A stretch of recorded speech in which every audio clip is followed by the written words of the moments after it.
नमस्कार, राज की बात लेकर हाजिर हूं मैं राज ठाकुर आपके साथ। आज बात होगी गौवंश की, क्योंकि हरियाणा राज्य में सरकार के लाख दावों के बावजूद गौशालाओं की स्थिति दयनीय दिखती है। करनाल और गुरुग्राम में गौवंश काल के गाल में समा चुका है। तमाम सवालों के जवाब आपको अगले आधे घंटे के दरमियान मिलने वाले हैं। सबसे पहला सवाल यह कि करनाल में 45 गौवंश की मौत का जिम्मेदार कौन? क्या जहरीला चारा खाने से गौवंश की मौत हुई? गौवंश की मौत के बाद सरकार ने क्या एक्शन लिया? गुरुग्राम में गौवंश की मौत कैसे हुई? हरियाणा में गौवध को लेकर क्या कानून? देश के अन्य राज्यों में गौवध को लेकर क्या कानून? हिंदू धर्म में गायों का क्या महत्व? इन्हीं तमाम सवालों के जवाब आपको अगले आधे घंटे के दौरान मिलेंगे।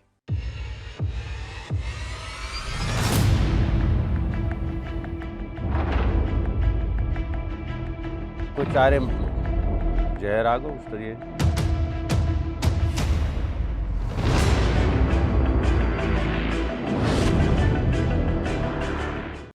हरियाणा के करनाल की नंदीशाला में 45 गौवंशों की मौत का मामला तूल पकड़ता जा रहा है। हाल ही में हरियाणा सरकार की तरफ से भी एक जांच कमेटी बनाई गई, जिसमें करनाल डिवीजन के कमिश्नर कमेटी के अध्यक्ष बनाए गए। रात की बात यह कि गौशाला जहां पशुओं की मौत हुई वो करनाल नगर निगम के अंतर्गत जगह आती है और वहां आवारा मवेशियों को रखा जाता है। गायों की सुरक्षा को लेकर प्रदेश के मुखिया मनोहर लाल की संजीदगी का अंदाजा आप उनकी कई बातों को सुनकर लगा सकते हैं। बावजूद इसके करनाल में जब 45 गायों की मौत हुई तो प्रशासन के हाथ पांव फूल गए। हर कोई इस मौत की वजह तलाशने में जुट गया। मामले की गंभीरता को देखते हुए मुख्यमंत्री मनोहर लाल ने 3 सदस्यीय कमेटी गठित कर दी, लेकिन इस हादसे के इतने दिनों बाद भी कमेटी किसी निष्कर्ष पर नहीं पहुंच सकी है और गायों की मौत का सिलसिला अभी भी जारी है। तो अभी 1-2 मौत तो ये तो नॉर्मल है, इतना नेचुरल डेथ है। बाकी ऐसी कोई बीमारी की वजह से या मेरे ख्याल से मैनेजमेंट की वजह से कोई डेथ है। विसरा रिपोर्ट के भी पता चला है। भी देखो, पुलिस विभाग से एक बार बात करेंगे, उससे क्या कंक्लूजन निकालते हैं उसके बाद ही पता करेंगे। हालांकि इस मामले में विसरा रिपोर्ट जरूर आ गई है, जिसमें गायों की मौत की वजह को जहर बताया गया है, जिसके आधार पर पुलिस अब मामले की तफ्तीश को आगे बढ़ा रही है और गौशाला के 2 कर्मचारियों से पूछताछ की गई है। पे अपने साफ सफाई अपने इनके लिए चारा वगैरह डालने के लिए अपने यहाँ पे हमारे कर्मचारी मौजूद हैं सारे। ये अपने नगर निगम के हैं यहाँ पे 40-45 बंदे अपने जो है अपनी साफ सफाई इनके लिए चारा वगैरह सब गोबर उठाना सब काम सुबह के 7 बजे से लेकर अब तक लग रहे हैं और अब भी आगे भी काम कर रहे हैं। उधर नगर निगम ने भी कार्रवाई करते हुए गौशाला और नंदीशाला में खामियों के चलते कॉन्ट्रैक्ट एजेंसी और गौशाला का संचालन रद्द कर पूरी देखरेख को अपने हाथ में ले लिया है। जानकारी के मुताबिक जांच में बड़ी कमियां पाई गई हैं, जिसमें गौशाला और नंदीशाला में सफाई की व्यवस्था ठीक नहीं थी, बीमार पशुओं की उचित देखरेख नहीं की जा रही थी, गायों को समय पर चारा नहीं मिल रहा था। लेकिन सवाल ये कि निगम की ओर से जो कार्रवाई अभी की गई उसे समय रहते क्यों नहीं किया गया? अगर ऐसा होता तो शायद इतनी गायों की मौत नहीं होती।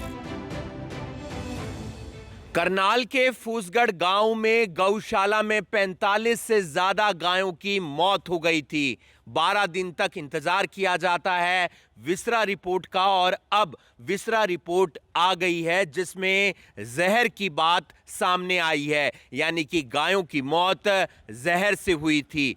लेकिन अभी भी जो तमाम टीमें हैं वो पशु विशेषज्ञों से ये पता लगाने का प्रयास कर रही हैं कि जो जहर है वो कितनी मात्रा में गायों के पोस्टमार्टम रिपोर्ट में आया है, किस फॉर्म में जहर गायों को दिया गया था। हालांकि अभी पुलिस की इन्वेस्टिगेशन जारी है, लेकिन विसरा रिपोर्ट आ गई है, जिसके बाद यहां का जो संचालन राजेश बंसल कर रहे थे वो संचालन स्थगित कर दिया गया है। साथ ही साथ एक एजेंसी को ठेका दिया गया था कि गायों की देखभाल करनी है, उन्हें पानी पिलाना है, उन्हें चारा खिलाना है, उनकी रख रखाव की व्यवस्था करनी है। उस एजेंसी का भी कॉन्ट्रैक्ट स्थगित कर दिया गया है। सरकार की तरफ से एक कमेटी बनाई गई थी जिसमें हरियाणा के करनाल के डिविजनल कमिश्नर अध्यक्ष थे, साथ ही साथ हरियाणा गौ सेवा आयोग के वाइस चेयरमैन पूरनमल यादव थे, एनिमल हस्बेंड्री के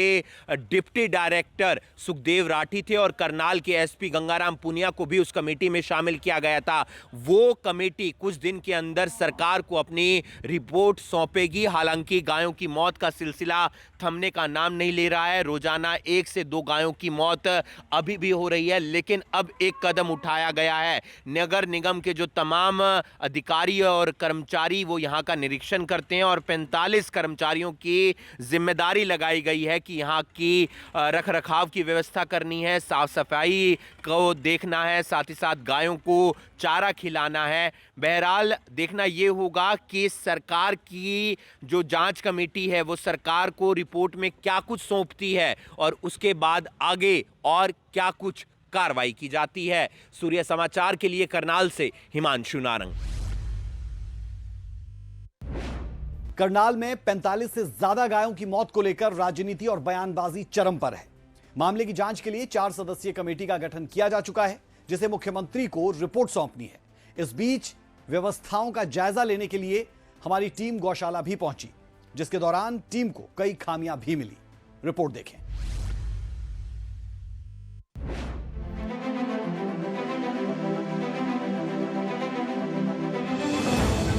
करनाल जिले के फूसगढ़ स्थित गौशाला में 45 पशुओं की मौत का मामला सामने आया। इस पूरे मामले का संज्ञान लेते हुए मुख्यमंत्री मनोहर लाल ने जांच कमेटी का गठन किया है। करनाल मंडल के आयुक्त इस कमेटी के अध्यक्ष हैं। जो डिविजनल कमिश्नर साहब की अध्यक्षता में जो कमेटी बनी है, उनके द्वारा पुलिस की तरफ से जो भी उनके द्वारा रिपोर्ट मांगी जाएगी या जो भी डॉक्यूमेंट मांगे जाएंगे या जो जांच हमने कलेक्ट किए हैं वो हम कमेटी को भी प्रोवाइड करेंगे ताकि वो भी अपनी जांच देखिए। जितने भी लोग इस मामले में जो हमारे सरकारी अधिकारी कर्मचारी जो इस जांच में इन्वॉल्व हैं या डॉक्टर्स या कंसर्न डिपार्टमेंट के भी जो अधिकारी कर्मचारी है, उनके साथ भी हमने इस संबंध में बैठक की है। हम खुद ही चाहते हैं कि इस मामले को जल्दी से जल्दी हम निष्कर्ष तक ले जाएं। वहीं जांच कमेटी गौशाला भी पहुंची और व्यवस्थाओं का जायजा लिया। संचालक और गौशाला में काम करने वाले कर्मचारियों से भी सख्ती से पूछताछ की गई। इसके विषय को लेकर हम गौशाला का हमने भ्रमण किया है और जहां जिस साइड में जितने गौवंश का ये अकस्मात या हादसा हुआ है वो हमने जांच की है कि उस दिन किस तरीके की क्रिया गौशाला में हुई थी, किस टाइम चारा आया, किस टाइम चारा जो है कि उनको डाला गया और गौशाला जो प्रबंध समिति है उनको इन मृतक गौवंश का सूचना किस टाइम मिली। इस विषय को लेकर हमने कुछ चीज़ें की है, कुछ हम रिकॉर्ड जांच कर रहे हैं। एक जांच कमेटी बनाई गई है। उस जांच कमेटी में मैं हूं, गौशाला आयोग के वाइस चेयरमैन जो हैं शुमान ये हैं, साथ में हेडक्वार्टर से वेटनरी के हेडक्वार्टर से डिप्टी डायरेक्टर हैं और जो हमारे जिला पुलिस हैं उनके डीएसपी साहब भी इसमें हैं।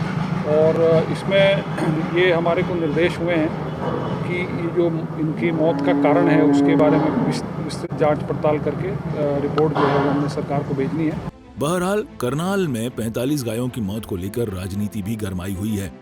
बड़ा सवाल ये है कि इन गायों की मौत के लिए आखिरकार कौन जिम्मेदार है, ये तो जांच के बाद ही पता चल पाएगा। सूर्य समाचार के लिए करनाल से हिमांशु नारंग की रिपोर्ट। ये तो बात हुई करनाल की, लेकिन करनाल ही पहला जिला नहीं है जहां गौशाला में गायों की मौत हो रही है। इससे पहले 22 जनवरी को भी कुछ ऐसी ही तस्वीर गुरुग्राम से सामने आई थी, जहां 32 गौवंश हमेशा के लिए मौत की नींद सो गए। इस घटना ने एक बार फिर पशुपालकों को चिंता में डाल दिया है।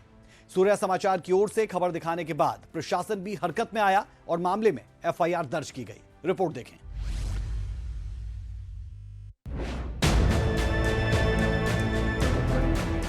अरावली की पहाड़ी में एक साथ 32 मौतों से सन्नाटा छाया है। जी हां, सही सुना आपने, एक साथ 32 मौतें। ये संख्या भले इंसानों की नहीं है, लेकिन मौत का आंकड़ा और वजह दोनों ही परेशान कर देने वाला है। दरअसल गुरुग्राम के कादरपुर गांव में 32 पशुओं की मौत जहरीला चारा खाने से हुई है। हमें ये सूचना मिली थी कि कादरपुर गांव में पहाड़ी एरिया जो ऊपर आके है, यहाँ पे जहाँ पे हम खड़े हैं, यहाँ पे 32 पशुओं की डेथ हुई है। और अभी हम जब हमने स्वयं इनसे पशुपालक से और गांव के लोगों से बात की तो पशुपालक ने बताया कि वो कुछ दिनों पहले चारा बाहर से लाया था फीड, और फीड देने के बाद ही जो है ये सिम्टम्स पशुओं में आने लगे और एक एक करके ये जो है 32 पशुओं की डेथ हो गई है। डेयरी संचालक की माने तो उसके पास 100 के करीब भैंसे हैं जिनकी देखभाल के लिए राजस्थान से चारा मंगाया जाता है, लेकिन इस बार जो चारा आया उसे खाने से पशुओं की तबीयत बिगड़ने लगी और एक एक कर 32 पशु मौत की नींद सो गए। गुरुग्राम में एक दुखद घटना सामने आई है। दरअसल गुरुग्राम के कादरपुर गांव में एक साथ 32 पशुओं की मौत हो गई है। फिलहाल मैं गुरुग्राम के अरावली की पहाड़ियों के कादरपुर इलाके में हूं और इसी तरह से एक साथ लगभग 32 पशुओं की मौत हो गई है। और इस मौत के पीछे के अगर कारणों की बात करें तो बताया जा रहा है कि चारा राजस्थान से किसी कंपनी से आता था और उसमें जहर मिला हुआ था, जिसकी वजह से एक साथ जो है 32 पशु थे जिनकी चारा खाने की वजह से मौत हो गई। और यहाँ लगातार जो है डॉक्टरों की एक टीम है, जो पशुपालन विभाग के डॉक्टर है, वो लगातार अब इन पशुओं का पोस्टमार्टम कर रहे हैं। हालांकि अंदर की जो बात है वो खंगालने की कोशिश कर रहे हैं और असली कारण क्या है इन पशुओं की मौत का उसको जानने की कोशिश कहीं ना कहीं यहाँ जो है वो लगातार की जा रही है। और यहाँ अगर मैं बात करूँ तो यहाँ पिछले कई सालों से ये लोग जो थे पशु पालन का काम करते थे और इनमें अगर दुधारू भैंसों की बात की जाए तो 25 के आसपास बताई जा रही है। और यहाँ लगातार देखिए इसी तरह से जो जहरीला चारा था उसकी खाने की वजह से इस तरह के दुधारू जो 25 पशु थे उनकी मौत हो गई। और हालांकि लगातार यहाँ जो पशुपालक थे उनसे भी जानने की कोशिश करेंगे कि आखिरकार इतनी एक साथ पशुओं की मौत का क्या कारण है। आपसे जानना चाहूँगा जी, कितने दिन से आप यहाँ रहते थे, इन पशुओं को पालते थे? हमारे बापा दादा रह रहे हैं, 50-60 साल से यहीं रह रहे हैं। अच्छा, तो टोटल ये जो है कितने पशु थे, क्या इनकी मौत का कारण अब तक सामने आया? मेरे पास 40-50 पशु हैं, छोटे बड़े मिला के।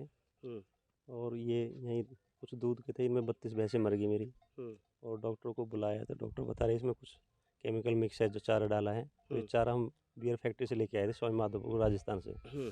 इसको लेकर कोई कंप्लेंट भी आप लोगों की तरफ से? कंप्लेंट की है हमने, सेक्टर 65 थाने में गुड़गांव में की है। अच्छा, हाँ, वो रात में आए थे, अभी डॉक्टर की टीम आई हुई है, पोस्टमार्टम कर रही है। अभी क्या आपकी जो है कहीं ना कहीं सरकार से मांग है या किस तरह की आप मांग करते हो? सरकार से जो मदद हो जाए हमारी किसानों की वो करना चाहते हैं। इसकी जानकारी पशुपालन विभाग को मिली तो विभाग की तरफ से तुरंत 15 डॉक्टरों की एक टीम मौके पर भेजी गई और पोस्टमार्टम करवाया गया।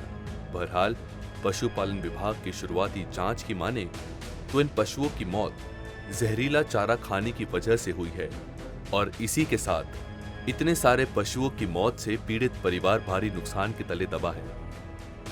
चारे जहर आ गया उस तरीके। अच्छा, अब क्या मांग है आपकी? मांग यही है कोई सरकार से मदद हो जाए तो ठीक है, नहीं तो हो तो गया। ये कादरपुर गांव में पहाड़ी के ऊपर कुछ भैंसों की जहरीला चारा खाने के कारण मौत हो गई थी। तो उसमें प्रशासन के पास गए, वहाँ प्रशासन में कोई हलचल नहीं थी। उसके बाद मीडिया आया, लोगों को पता चला, तो मीडिया ने जैसे ही खबर चलाई तो प्रशासन हरकत में आया। और प्रशासन हरकत में आने के बाद अब FIR हुई है, कंप्लेंट हुई है कंपनी के खिलाफ। उसमें कुछ लोग भी मदद में आए हैं, कुछ लोगों ने हेल्प करी है इन लोगों की। पशुपालक आमतौर पर पशुओं की देखभाल अपने बच्चों की तरह ही करते हैं। खाने पीने का भी खास ख्याल रखा जाता है, लेकिन कुछ कंपनियों की लापरवाही के चलते ऐसी घटनाएं सामने आती है। इसलिए पशुपालन विभाग ने पशुपालकों से अपील की है कि कोई भी चारा बाहर से मंगाए तो उसकी लैब में जांच जरूर करा ले। हरियाणा के कई जिलों में लगातार एक साथ कई पशुओं की मौत के मामले सामने आ रहे हैं। तो वहीं 22 जनवरी की अगर हम बात करें तो 22 जनवरी को एक साथ गुरुग्राम के कादरपुर गांव में 32 पशुओं की मौत हो गई थी। और इन 32 पशुओं में से 25 पशु दुधारू थे। और अगर इनकी मौत के पीछे के कारणों की बात करें तो राजस्थान के सवाई माधोपुर से चारा मंगाया गया था और ये चारा जहरीला था। लेकिन लगातार 2 दिन बीत जाने के बाद भी ना तो गुरुग्राम पुलिस ने कोई एक्शन लिया और ना ही पशुपालन विभाग ने पोस्ट पोस्टमार्टम कराया। लेकिन जब इस खबर को सूर्य समाचार की टीम ने प्रमुखता से उठाया तो प्रशासन हरकत में आया और 15 सदस्यीय डॉक्टरों की टीम ने मरे हुए पशुओं को पोस्टमार्टम के साथ साथ गुरुग्राम पुलिस ने FIR भी दर्ज की। और इसके बाद जब सूर्य समाचार ने इस खबर को प्रमुखता से उठाया तो कई सामाजिक लोग भी सामने आए और पशुपालक की आर्थिक तौर पर मदद भी की। लिहाजा अब इस पूरी खबर के बाद जहां इस खबर का असर हुआ है तो वहीं अब पशुपालक भी लगातार जो है सूर्य समाचार की टीम का धन्यवाद करते हुए नजर आ रहे हैं। गुरुग्राम से नीरज अंबावता, सूर्य समाचार। तो देखा आपने गुरुग्राम में जहरीला चारा खाने से गौवंश की किस तरह मौत हुई। क्या आप जानते हैं कि हरियाणा में गौ हत्या के खिलाफ कड़ा कानून है। राज की बात यह कि गुजरात के बाद हरियाणा में गौवध के खिलाफ सबसे कड़ा कानून है। गुजरात में गौ हत्या के लिए आजीवन कारावास का प्रावधान है। हरियाणा का कानून क्या है, इसमें क्या प्रावधान है, समझिए हमारी इस रिपोर्ट में।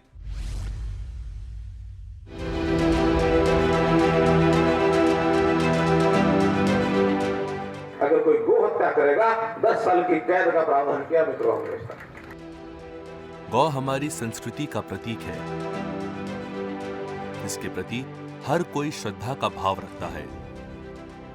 हम गौ को माता मानते हैं, ये कहना है हरियाणा के मुख्यमंत्री मनोहर लाल का। मुख्यमंत्री पानीपत के कुराना गांव स्थित श्री जगतगुरु ब्रह्मानंद गौशाला के वार्षिकोत्सव में पहुंचे थे। यहां उन्होंने घोषणा करते हुए कहा कि इस बार बजट में गौशालाओं के लिए दी जाने वाली राशि में वृद्धि की जाएगी। अभी तक जो गौशालाओं के नाते से जितना बजट का हमारा प्रावधान है, हमें भी पता है कि बजट तय तो जरूर करते हैं, लेकिन जितना होना चाहिए उतना नहीं है।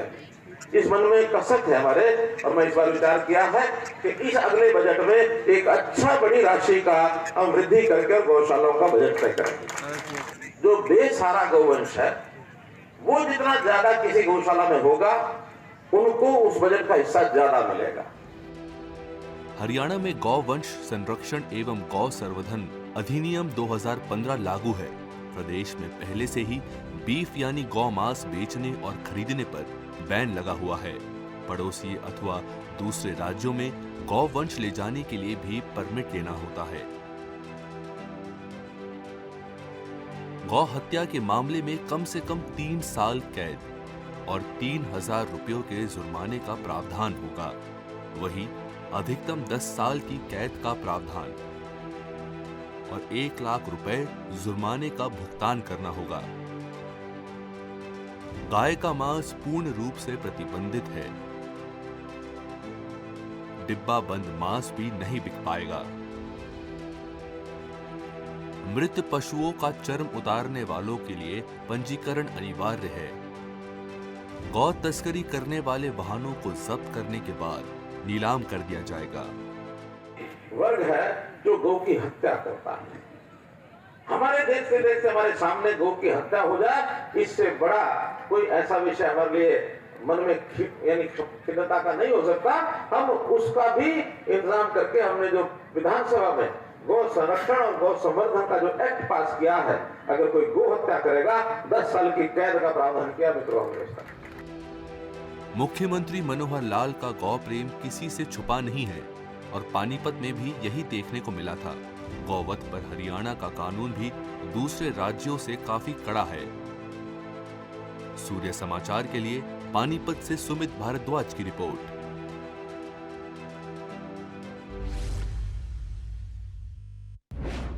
तो देखा आपने हरियाणा में गौ हत्या के खिलाफ कानून कितना सख्त है, लेकिन देश के अन्य राज्यों में इसके खिलाफ क्या कानून बना है। राज की बात यह कि भारत में गौवंश या मवेशियों को लेकर हर राज्य का अपना कानून है। 11 राज्य ऐसे हैं जहां गाय, बछड़ा, बैल और सांड की हत्या पर पूरी तरह रोक है। पेश है यह रिपोर्ट।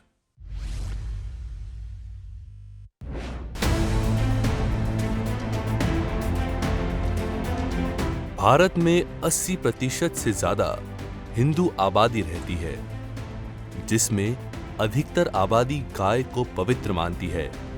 लेकिन दूसरी तरफ भारत दुनिया के उन देशों में शुमार है जहां बीफ का रिकॉर्ड निर्यात होता है। दरअसल भारत में गौवंश या मवेशियों को लेकर हर राज्य का अपना कानून है। 11 राज्य ऐसे हैं जहां गाय, बछड़ा, बैल और सांड की हत्या पर पूरी तरह रोक है। ये रोक जम्मू कश्मीर, दिल्ली, चंडीगढ़, हिमाचल प्रदेश, पंजाब, हरियाणा, उत्तराखंड, उत्तर प्रदेश, राजस्थान, गुजरात, मध्य प्रदेश, महाराष्ट्र, छत्तीसगढ़। गौ हत्या कानून के उल्लंघन होने की सूरत में इन राज्यों में कड़ी सजा का प्रावधान है। वहीं 10 राज्य ऐसे हैं जहां कोई प्रतिबंध नहीं है। इनमें केरल, पश्चिम बंगाल, असम, अरुणाचल प्रदेश, मणिपुर, मेघालय, मिजोरम, नागालैंड, त्रिपुरा, सिक्किम, लक्षद्वीप। यहां गाय, बछड़ा, बैल, सांड और भैंस का मांस खुले बाजार में बिकता है और खाया जाता है। गौ हत्या पर आंशिक प्रतिबंध वाले 8 राज्यों में बिहार, झारखंड, ओडिशा, तेलंगाना, आंध्र प्रदेश, तमिलनाडु, कर्नाटक, गोवा, दमन और दीव, दादर और नागर हवेली, पौंडुचेरी, अंडमान और निकोबार द्वीप। आंशिक प्रतिबंध से मतलब है कि गाय और बछड़े की हत्या पर पूरा प्रतिबंध है, लेकिन बैल, सांड और भैंस को काटने और खाने की इजाजत है। सूर्य समाचार के लिए ब्यूरो रिपोर्ट।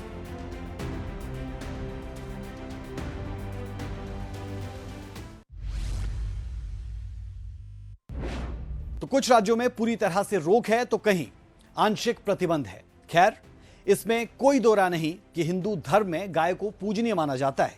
गाय सिर्फ एक जीव नहीं है, बल्कि गायों से हिंदू समुदाय की भावनाएं और आस्था भी जुड़ी है। राज की बात यह कि कई धर्म ग्रंथों में गाय के महत्व के बारे में बताया गया है। हमारी अगली रिपोर्ट के जरिए समझिए हिंदू धर्म में गायों का क्या महत्व।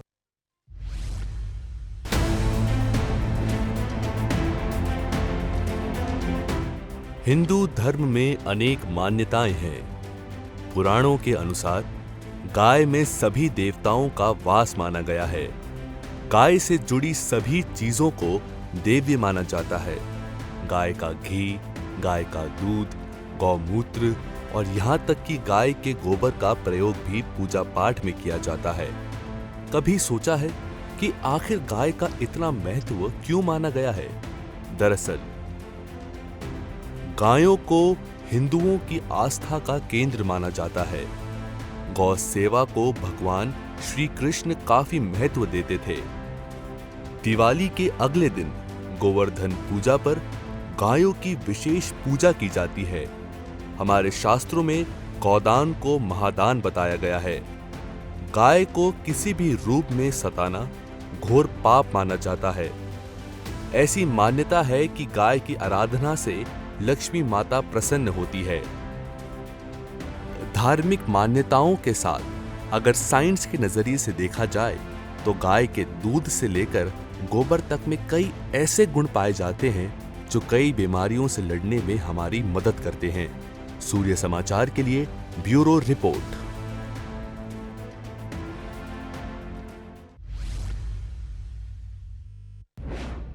उम्मीद की जा सकती है कि जिस देश में गाय को पूजा जाता है, गोहत्या के खिलाफ अलग अलग राज्यों में कानून भी है, उस देश की गौशाला में आगे किसी गाय की व्यवस्था के अभाव में मौत नहीं होगी। फिलहाल के लिए राज की बात में इतना ही। कल फिर मिलेंगे एक और खबर के साथ, जिसके हर पहलू की बारीकियों तक जाकर आपके सामने रखेंगे राज की बात। इजाजत दें, नमस्कार।